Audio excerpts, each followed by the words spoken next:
एक बार की बात है, राधा नाम की एक लड़की अपने पिता के साथ रहती थी। उसकी माँ बचपन में ही गुजर गई थी।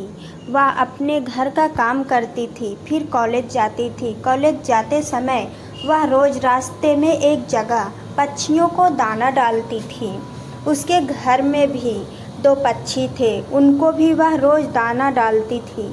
एक दिन उसको पक्षियों को दाना डालते जमींदार के बेटे ने देख लिया। उसने अपने पिता से जाकर राधा से शादी करने की इच्छा जताई। जमींदार ने राधा के पिता से बात करके अपने बेटे की शादी राधा से कर दी। राधा अपने साथ घर के पिंजरे के 2 पक्षियों को भी ससुराल ले आई। वह उन पक्षियों को रोज़ दाना डालती थी। राधा की सास को ये बिल्कुल भी पसंद नहीं था। वह उन पक्षियों को परेशान करती थी। वह उनका दाना पानी ज़मीन पे फेंक देती थी। एक दिन राधा की सास ने पक्षियों का पिंजरा ही ज़मीन पर फेंक दिया। उसे ये करते हुए राधा ने देख लिया। राधा ने मना किया तो उसकी सास ने राधा को ही डांट लिया। इन सब बातों से राधा परेशान रहने लगी। एक दिन राधा के पति ने परेशानी का कारण पूछा तो उसने सारी बात बता दी। उसके पति ने राधा को पक्षियों की भलाई के लिए उनको पार्क में छोड़ने की सलाह दी।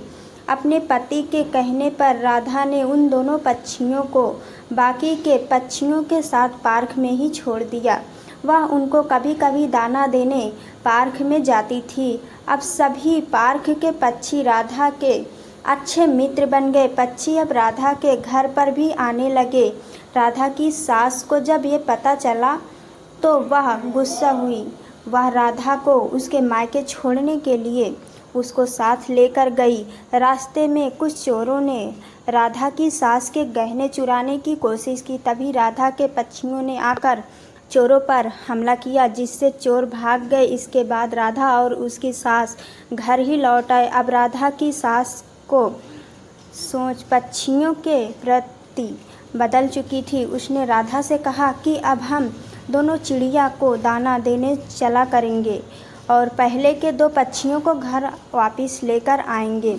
ये बात सुनकर राधा बहुत खुश हुई। तो इस कहानी से हमें ये सीख मिलती है कि हमें जानवरों से अच्छा व्यवहार करना चाहिए।